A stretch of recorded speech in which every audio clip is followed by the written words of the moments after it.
Now, last week we looked at the existence of heaven and heard from a minister who said he'd actually been there. In this week's Beyond Belief, we meet a man who says he spent 23 minutes in hell. Do you ever think about the afterlife, or do you just live for the here and now? After you die, are you hoping you'll go to heaven, or are you afraid you may go to hell? Most world religions tell us there is life after death, and there are consequences for our actions here on this earth.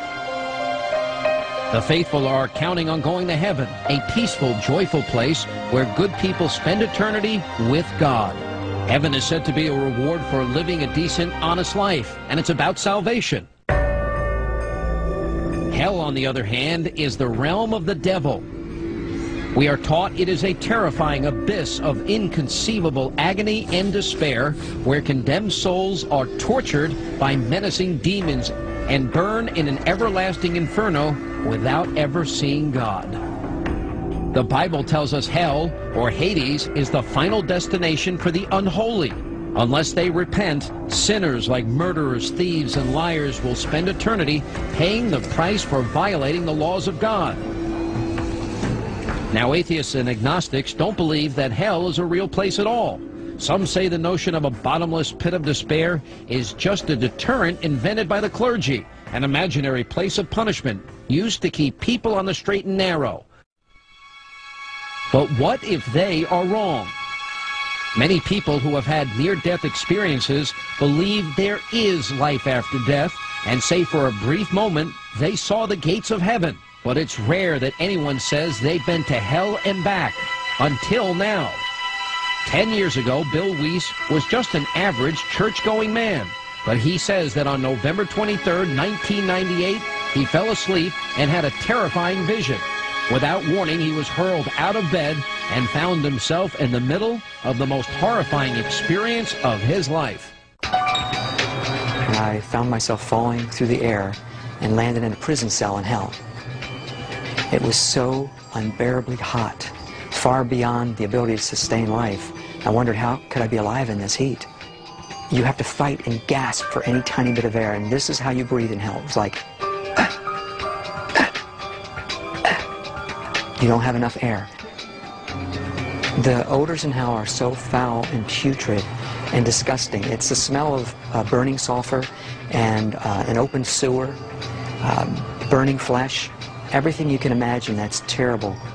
I had absolutely no strength in my body. You're completely void of any kind of strength in hell. Any movement took tremendous effort. It's completely terrifying beyond any words I can ever paint a picture of. I noticed there were these two creatures in the cell. I didn't realize what they were yet, but they were pacing and they had a hatred for God and for me. They weren't animal and they weren't human either. I don't know what they were, but they were like large protruding jaw, huge teeth, claws. And the one grabbed me and picked me up and threw me into the wall. I felt bones break. The other one picked me up and dug claws into my chest. It had about a foot-long claws. And I collapsed on the floor. They had no mercy whatsoever. I was taken out of the cell, and I was placed over next to this large pit of fire. Raging flames, hundreds of feet in the air. And this is where I first saw people. There were people actually burning, literally burning in hell. It was not metaphorical or allegorical fire. It was real, literal fire. And the people were screaming. It was so loud and deafening to hear all these people scream.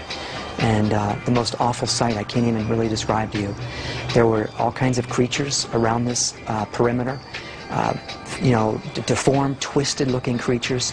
There were snakes and maggots and creatures that were large, 12 and 13 feet tall, and some small.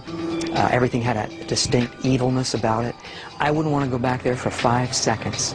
If anybody could see it for just that amount of time, they would change real quick. The fear level in hell is so intense. It's so far beyond anything I can describe. I felt completely isolated, lonely, hopeless. There's no one going to come rescue you, no one to protect you. There's no cavalry coming over the hill to protect you. You're alone there. There's no angels, there's no God.